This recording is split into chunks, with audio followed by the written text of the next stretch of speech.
En la clase de hoy vamos a sentar las bases para el análisis de los órganos más conspicuos de las angiospermas, que son las flores. Los conceptos que veamos en el día de hoy los vamos a ir reiterando en futuras clases, analizando la morfología de los diversos cultivos que se realizan en nuestro país. Esto nos va a permitir, por un lado, tener una muestra de la diversidad que presentan estos órganos y, por otro lado, valorar la utilidad de estos caracteres para ordenar dicha diversidad. Primero vamos a definir qué son los órganos reproductivos, luego vamos a enumerar los órganos reproductivos que aparecen en las plantas y luego nos vamos a concentrar en la estructura de la flor y la morfología que presentan sus verticilos.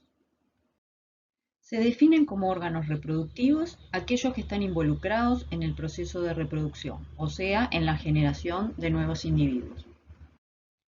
Para entender el alcance de esta definición, tenemos que tener presente que en el ciclo biológico de las plantas alternan dos generaciones, el gametofito haploide y el esporofito diploide, donde cada una de estas generaciones tiene órganos reproductivos donde produce sus propias células reproductivas.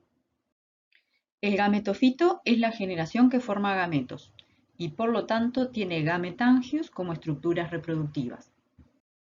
El esporofito es la generación que forma esporas y por lo tanto tiene esporangios como estructuras reproductivas. Como ya hemos comenzado a analizar en las clases teóricas de reproducción vegetal, el grado de desarrollo de estas dos generaciones y cómo se presentan sus órganos reproductivos son características que se han ido modificando a lo largo de la historia evolutiva de las plantas. En el grupo de las briófitas, la generación de mayor desarrollo es el gametofito. Este gametofito tiene gametangios, que son los arquegonios y anteridios, que se forman expuestos entre las hojuelas del gametofito. El esporofito, en tanto, tiene poco desarrollo, dura menor tiempo y se forma sobre el gametofito. Cada esporofito presenta un único esporangio apical, que es la cápsula. En el grupo de los helechos, la generación de mayor desarrollo pasa a ser el esporofito, que lleva los esporangios en el envés de las hojas, donde se forman las esporas que son liberadas al medio para la dispersión. El gametofito se llama protalo, es de pequeña duración y tamaño, y, al igual que en los musgos, lleva los arquegonios y anteridios que se forman en forma expuesta al medio. En el grupo de las gimnospermas, cuya morfología analizamos en la clase pasada, el esporofito es la generación dominante y los esporangios están dispuestos en conos o piñas. Como son plantas heterosporadas, hay microsporangios, que son los sacos polínicos, y megasporangios, que son los óvulos. Dentro de ellos se forman las micrósporas y megásporas respectivamente, que no son liberadas, sino que los gametofitos quedan retenidos dentro de los esporangios. El gametofito masculino es el grano de polen que forma los gametos masculinos, y el gametofito femenino es el tejido nutricio en el cual se desarrollan los arquegonios que formarán los gametos femeninos. En el grupo de las angiospermas o plantas con flores, el esporofito es la generación dominante y los esporangios están dispuestos en las flores. Los microsporangios son los sacos polínicos y los megasporangios son los óvulos.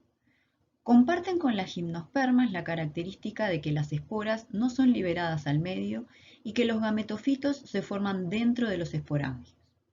El gametofito masculino es el grano de polen que forma los gametos masculinos y el gametofito femenino es el saco embrionario donde se diferencia el gameto femenino.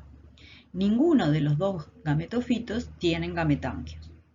La gran diferencia con las gimnospermas es que los óvulos o megasporangios están cubiertos por hojas modificadas llamadas carpelos y es una de las novedades evolutivas más significativas de las angiospermas. La estructura y morfología del órgano reproductivo del esporofito de las angiospermas es el tema central de esta clase práctica. La flor se define como un tallo de crecimiento acotado con hojas modificadas que se disponen en ciclos concéntricos o verticilos. Las hojas modificadas que integran cada verticilo se llaman piezas. El verticilo más externo se denomina cáliz y está formado por hojas modificadas o piezas llamadas sépalos. A continuación está el verticilo denominado corola, que está formado por piezas llamadas pétalos. Le sigue el verticilo llamado androceo, que está formado por piezas denominadas estambres. Y el verticilo más interno es el gineceo, formado por piezas llamadas carpelos. La base de la flor se llama pedicelo, y por este pedicelo es que la flor se une al tallo o eje floral. El pedicelo se dilata en la parte superior y forma el receptáculo, que es la zona de la flor donde se insertan los 4 verticilos mencionados. Las flores que presentan gineceo y androceo sobre el mismo receptáculo se denominan flores perfectas. Pero algunas especies, como el zapallo, que vemos en la imagen, tienen flores que llevan androceo y se llaman flores estaminadas, y otras flores que llevan el gineceo y se llaman flores pistiladas. En el caso del zapallo, ambas flores se forman sobre la misma planta y la especie se denomina monoica. En otras especies, los dos tipos florales se forman en plantas diferentes y la especie se denomina dioica. Las flores han sido uno de los órganos de las angiospermas con mayor diversificación de morfologías a lo largo de su evolución. Para describir esta diversidad de morfología, se ha generado una terminología específica que es la que vamos a ir incorporando a lo largo de los prácticos de morfología mediante el análisis de los principales cultivos que se llevan adelante en el país. Una de las primeras características que analizamos en la flor es la simetría, la cual observamos en una vista superior como la que tenemos en la imagen. Como ya han visto en las clases de anatomía, la simetría de una estructura está dada por líneas imaginarias o ejes que trazamos sobre la misma, que dejan imágenes especulares a cada lado de esos ejes. Si la corola de la flor admite el trazado de 2 o más ejes de simetría, la simetría es radiada. Y la flor que tiene simetría radiada se denomina flor actinomorfa, o sea, flor con forma de estrella. Si la corola de la flor admite el trazado de solo un eje de simetría, se denomina simetría bilateral. Y la flor que tiene simetría bilateral se denomina flor zigomorfa. Algunas flores no admiten ningún eje de simetría y se denominan flores asimétricas. El siguiente paso en el análisis de la flor es la descripción de cómo se presentan cada uno de los verticilos florales, que es lo que veremos a continuación analizando esta flor de colza. Las descripciones botánicas se realizan siguiendo el sentido desde abajo hacia arriba y desde afuera hacia adentro. Así que en la flor comenzamos por el cáliz. Dijimos que el cáliz está formado por hojas modificadas llamadas sépalos. El número de sépalos es uno de los caracteres que consideramos a nivel de este verticilo. En la foto de esta flor de colza vemos que el cáliz está formado por 4 sépalos. Otra característica que se describe del cáliz es si los sépalos tienen algún grado de soldadura entre ellos a nivel de la base, como indica la flecha. En la flor de colza, los 4 sépalos no presentan soldadura entre ellos y se dice que son libres entre sí. Para describir esta condición se aplica el prefijo diali. Por lo tanto, el cáliz de la flor de colza es dialisépalo. En esta flor de hibisco vemos cómo los sépalos tienen una porción basal fusionada entre ellos y una porción apical libre. Para describir la condición soldada de la base de piezas florales se utiliza el prefijo gamo y por lo tanto el cáliz de la flor de hibisco es gamosépalo. Nótese que en la flor de hibisco hay un conjunto de brácteas verdes que rodean la flor llamada calículo. Las brácteas son hojas modificadas que acompañan las flores. Luego de describir el cáliz, seguimos con la descripción de la corola. Dijimos que la corola está formada por hojas modificadas llamadas pétalos. Los pétalos suelen ser de diferentes tamaños, formas y presentar colores llamativos, porque están directamente relacionados con la atracción visual que ejercen sobre los polinizadores. Los pétalos suelen tener una parte basal más angosta llamada uña que se une al borde del receptáculo y una parte superior dilatada llamada limbo.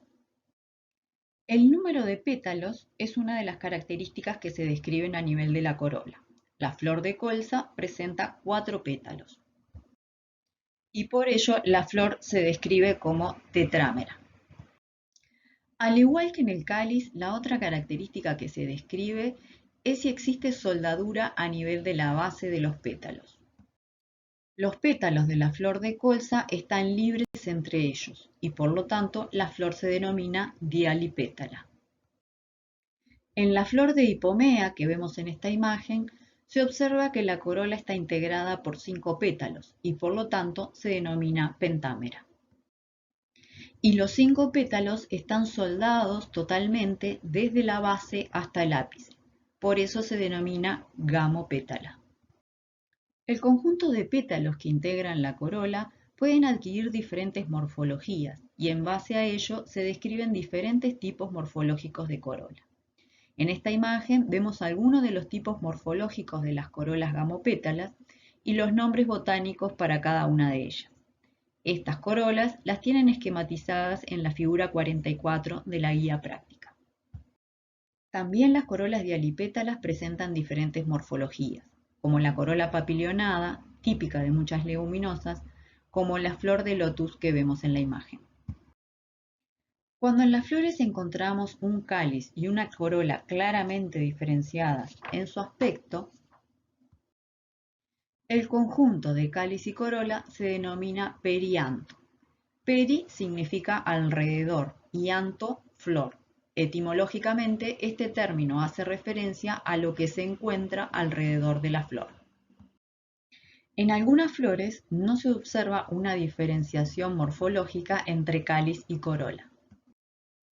En la flor de fresia de la imagen vemos que hay 3 hojas con aspecto de pétalos ubicados externamente y 3 internos.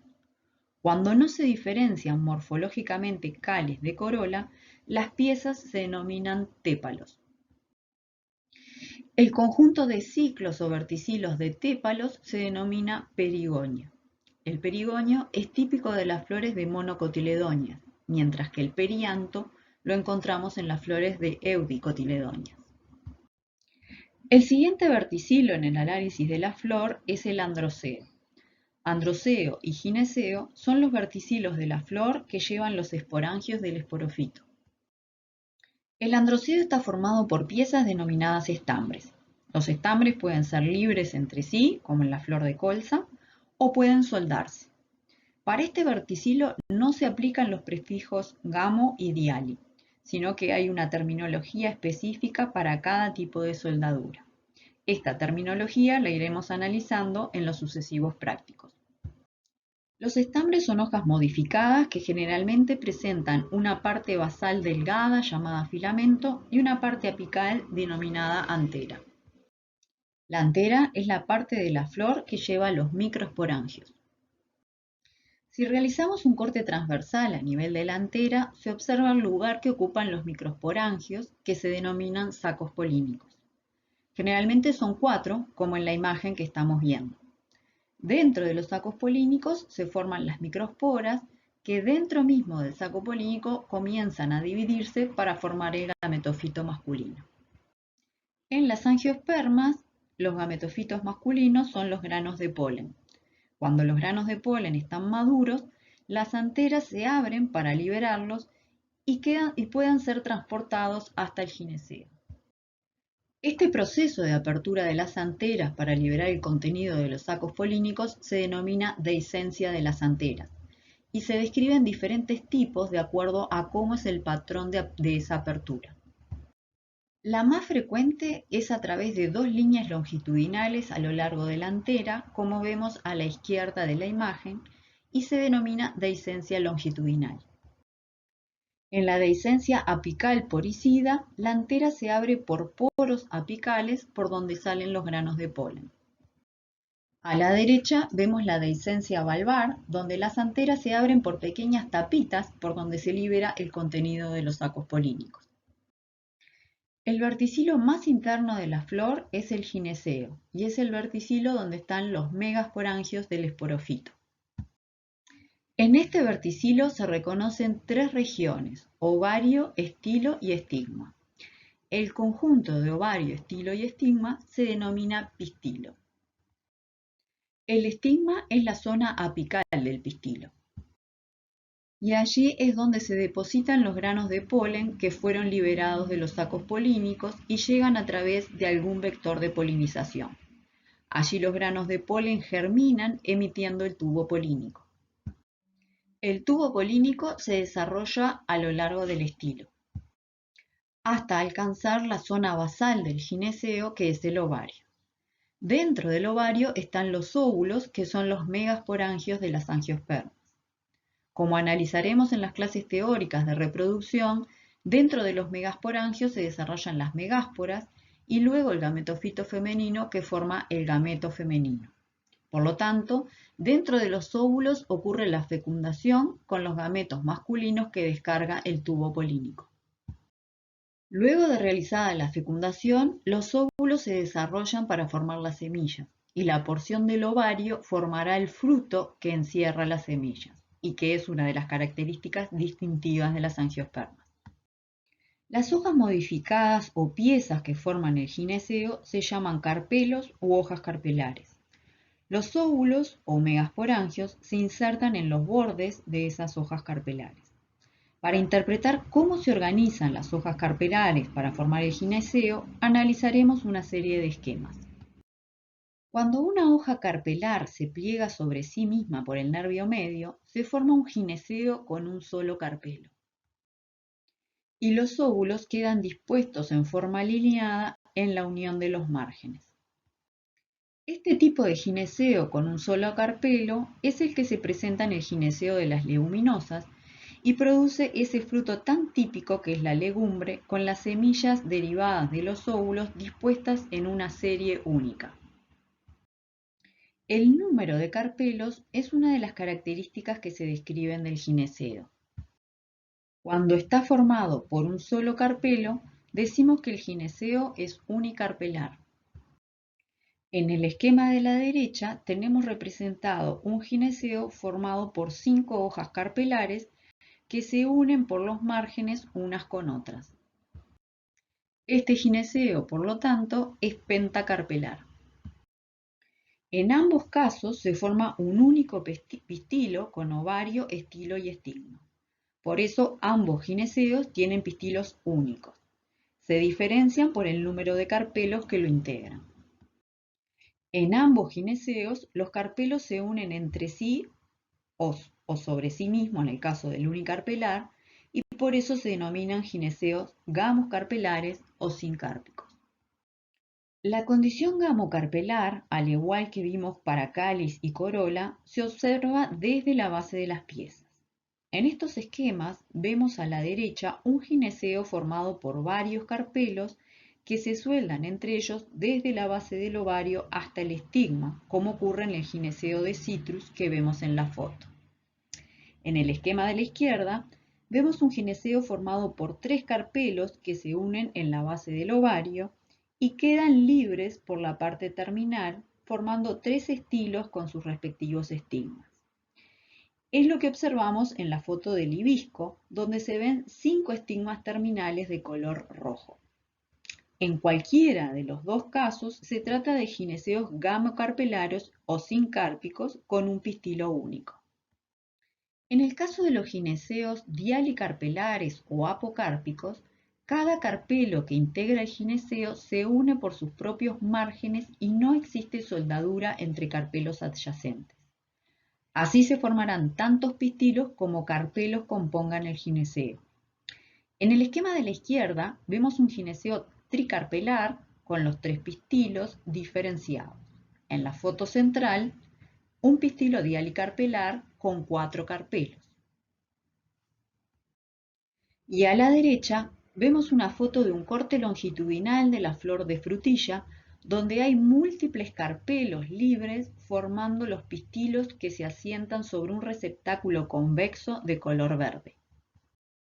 Otra característica para describir la morfología de la flor es la posición del ovario con respecto a la zona de inserción de los demás verticilos florales. Vimos que la inserción de cáliz, corola y androceo se da en el borde del receptáculo de la flor. En la flor de colza, el borde del receptáculo está en la zona indicada por la flecha y el ovario queda ubicado por encima de este punto.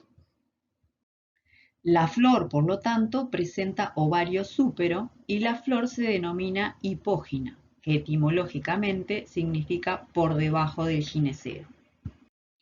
En el corte longitudinal de esta flor de prunus, vemos que el ovario está ubicado en un receptáculo que se desarrolló por encima de la base del ovario y formó un receptáculo en forma de copa. La pared de este receptáculo extendido se llama hipantio. El borde del receptáculo donde se insertan cáliz, corola y androceo se desplaza hacia la zona superior.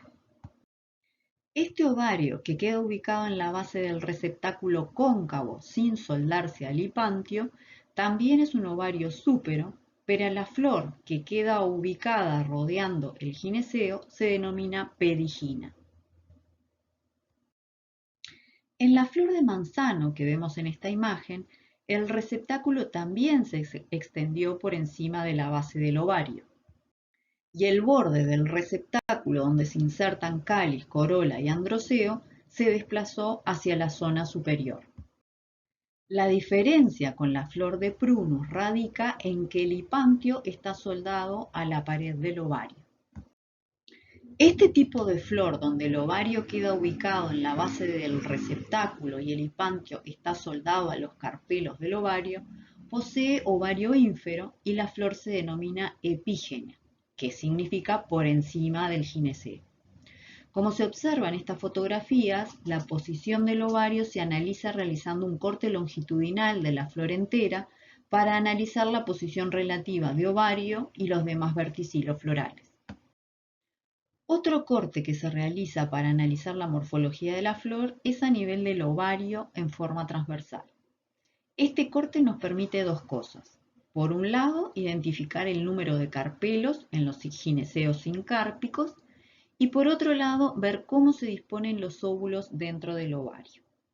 Los óvulos dijimos que se unen a los bordes de los carpelos y esta zona de unión se denomina placenta. La disposición de los óvulos dentro del ovario se denomina placentación. En estos esquemas iremos analizando cómo puede ser la placentación. En el esquema vemos un ovario formado por dos carpelos, o sea, bicarpelar, donde los carpelos se unen por los márgenes. Los óvulos, unidos a los márgenes de los carpelos, quedan dispuestos en la pared de una cavidad que queda definida al centro del ovario. La o las cavidades que quedan definidas dentro del ovario por la unión de los carpelos se denominan lóculos. El ovario del esquema es bicarpelar porque tiene dos carpelos, unilocular porque tiene un solo lóculo y la placentación se denomina parietal porque los óvulos quedan ubicados hacia la pared del ovario. Estas características se visualizan luego en el fruto formado por este ovario. La diferencia entre el esquema y la fotografía es que el fruto cortado deriva de un ovario tricarpelar. Las flechas indican la zona de unión de los tres carpelos. En el siguiente esquema vemos un gineceo formado también por dos carpelos, pero que al unirse entre ellos repliegan sus bordes hacia adentro, definiendo dos tabiques y por lo tanto dos lóculos. Los bordes de los carpelos se ubican en posición central y los óvulos, por lo tanto, quedan ubicados también al centro del órgano. Este ovario es bicarpelar porque tiene dos carpelos, bilocular porque tiene dos lóculos. Y la placentación se denomina axial porque los óvulos quedan ubicados en el eje central del órgano. En la fotografía que está por debajo de este esquema, vemos un ovario con placentación axial, pero formado por 5 carpelos que definen 5 lóculos. En el siguiente esquema vemos un ovario con 2 carpelos unidos por sus márgenes y un solo lóculo, como en el esquema de la izquierda, pero los óvulos se disponen al centro.